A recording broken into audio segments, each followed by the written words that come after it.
to be educated, but I'm so frustrated. Kleeer. Y'all been talking about it, you've been asking about it, and winners and all that different stuff. Hey man, it took a long time to get it done, but we're about to jump into Kleeer. This is a band that kind of tore things up. A lot of people didn't know about it, just kind of depends on what region you were in, but I can tell you what, just look at the charts and you know what you missed. A funky band at a funky time. Y'all hang around to the bottom, let's get into this thing.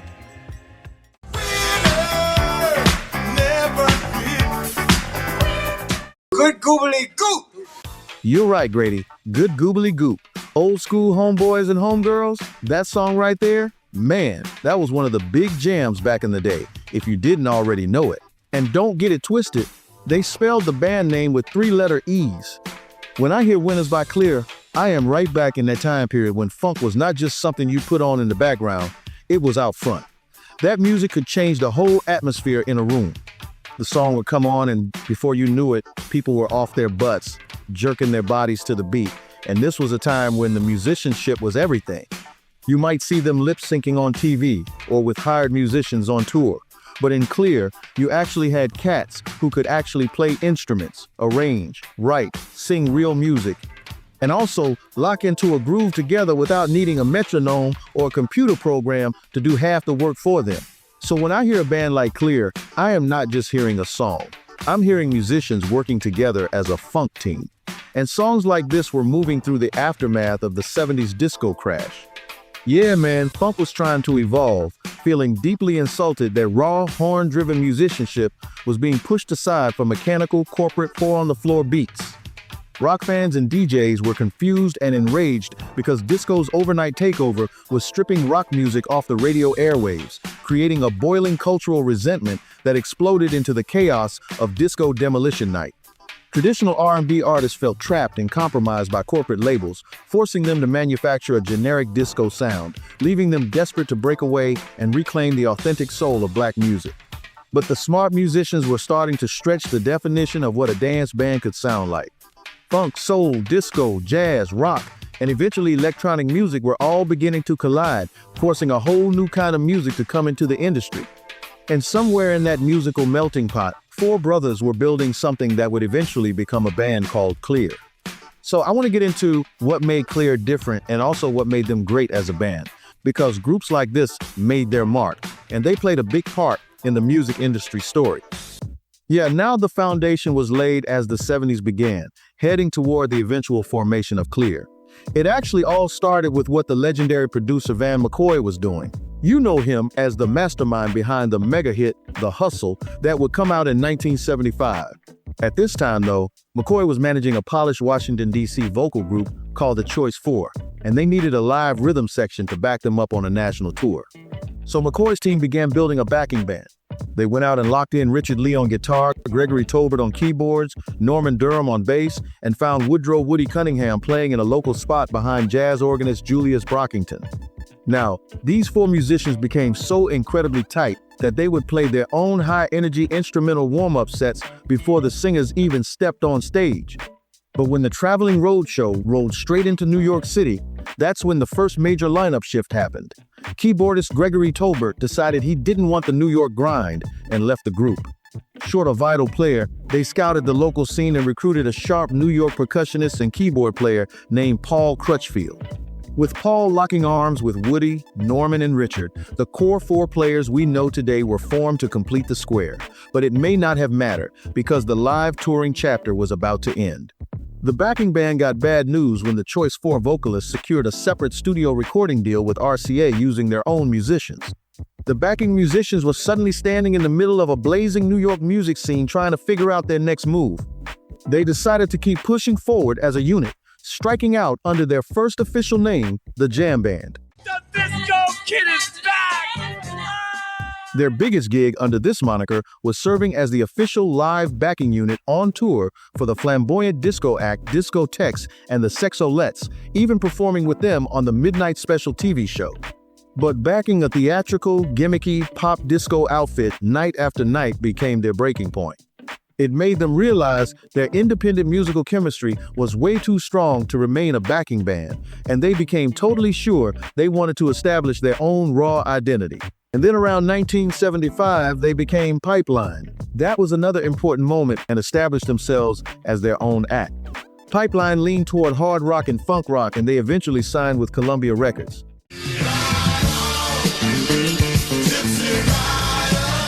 They released a single called Gypsy Rider in 1976, but it did not become the breakthrough they were looking for. But sometimes a record that does not sell becomes part of the education that gets you to the record that does. That same period brought another opportunity. Disco was exploding, and producers Patrick Adams and Greg Carmichael were putting together music under the name Universal Robot Band. The musicians who would become Kleeer became part of that project, effectively becoming the studio and performing musicians behind a new sound. They worked with people including vocalist and godfather of boogie funk Leroy Burgess, and the Universal Robot Band produced records that easily connected with the dance audience. One of the project's best-known recordings was called Dance and Shake Your Tambourine. It's obvious the guys were just the backing band in the studio and on tour, but the experience gave these musicians something Pipeline had not given them yet. Exposure to the studio, the dance market, touring, and the mechanics of making records that people actually wanted to hear. But by the late 70s, something had become clear. These musicians did not want to spend the rest of their careers being the people behind somebody else's name. They wanted control of their own music. And that would start when Woody Cunningham just happened to be at Atlantic Records and met mastering engineer Dennis King, who in time would almost become the fifth member of the group. With Dennis in the picture, everything came together. He was like their guru, advising them what to do and not do. And that's when Kleeer came into the picture. Now, like I said earlier, the unusual spelling of the band name became part of the group's identity, and one of the members even joked about the extra E standing for excellence. The distinctive spelling was intentional, and by 1979, the transformation was complete. The group had signed with Atlantic Records, and now they were no longer Pipeline, no longer simply the Universal Robot Band, and no longer just another group working behind the scenes. And Atlantic was about to put that name on an album. That album was I Love to Dance.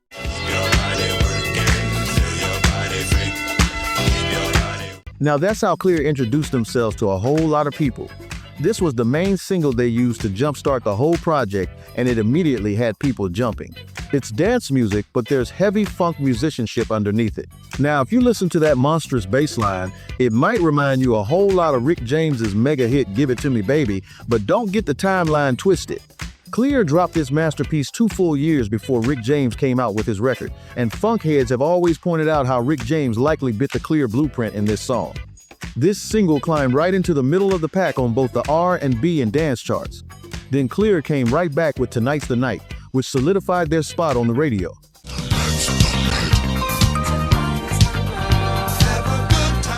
The debut album itself also landed right in the middle of the R&B albums chart. But it was enough to establish something very important. Kleeer had an audience, and now they had to prove they were not going to be a one-record situation. This is where Winners enters the story. Kleer's second album came out in 1980. This thing wasn't some stripped-down little studio project either. To build that massive wall of sound, they brought together an elite group of legendary jazz session giants. This was top-tier, heavy-hitting musicianship.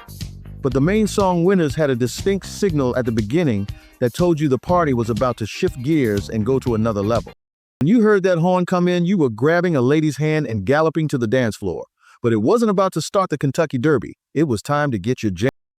Man, come on now. That groove told you that you were inside a real jam now, partner. Had that confident, straightforward driving feeling.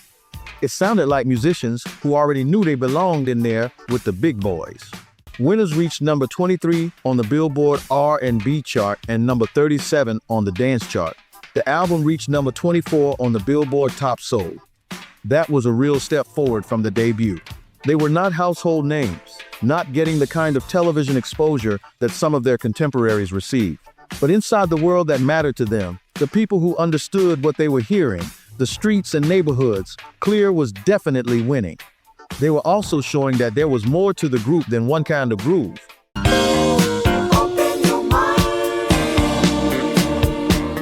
Open Your Mind came from that same Winners album, and it showed another side of the group. They could take a message and put it inside a funky arrangement without turning the music into a lecture. The album also contained Nothing Said, Your Way, I Still Love You, Rollin' On, and Hunger for Your Love. The band was establishing itself as a complete musical unit rather than simply a singles act.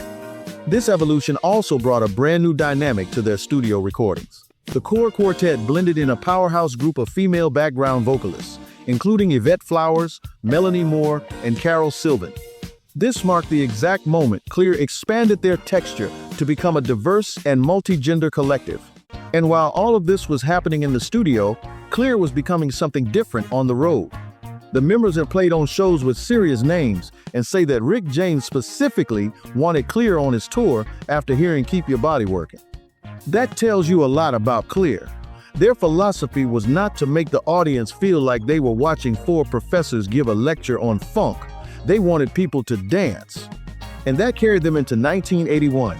License to Dream became their highest charting album, driven by their biggest hit, Get Tough.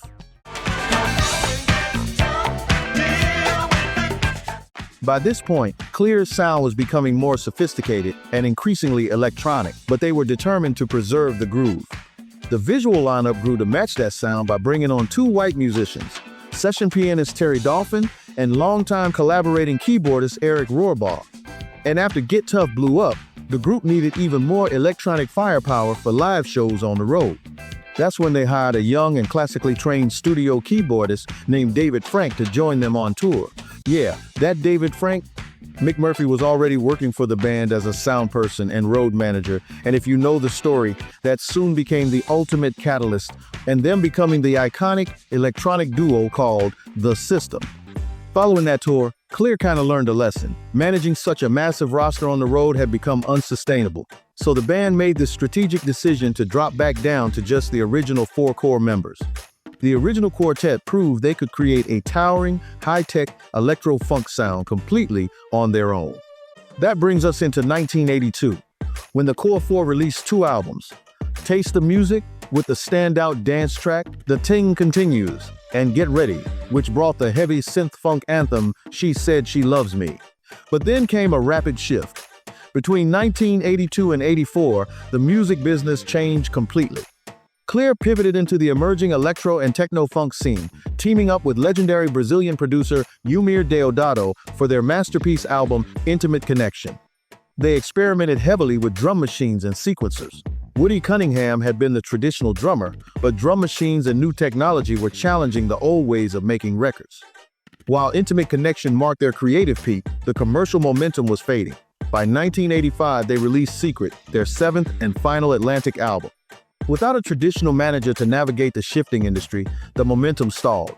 And then, almost quietly, Kleeer just disappeared as the members moved into separate musical directions. But their music never truly died. Years later, that undeniable Kleeer groove found a second life through hip-hop sampling. A completely new generation of producers and rappers began digging through those old Atlantic records, giving Kleeer the industry clout and respect they didn't always get from mainstream radio in their prime. Now, the group reunited briefly in the 90s for a few independent tracks, and Woody Cunningham even released solo projects around 2000. But then, the story took a tragic turn. In 2010, lead singer and drummer Woodrow Woody Cunningham passed away peacefully in his sleep at 61 years old. And sadly, not too soon after, foundational bassist Norman Durham died in 2011, tragically from accidental carbon monoxide poisoning caused by a generator during a power outage at his home. They were the defining personalities of the Kleeer sound. The most important thing about their legacy was that they never just chased whatever happened to be fashionable in the moment. They believed in funk, soul, rhythm, and the simple idea of making people feel good. And that brings us right back to the song, Winners. Because when I think about Kleeer, that's the record that takes me back to the real days.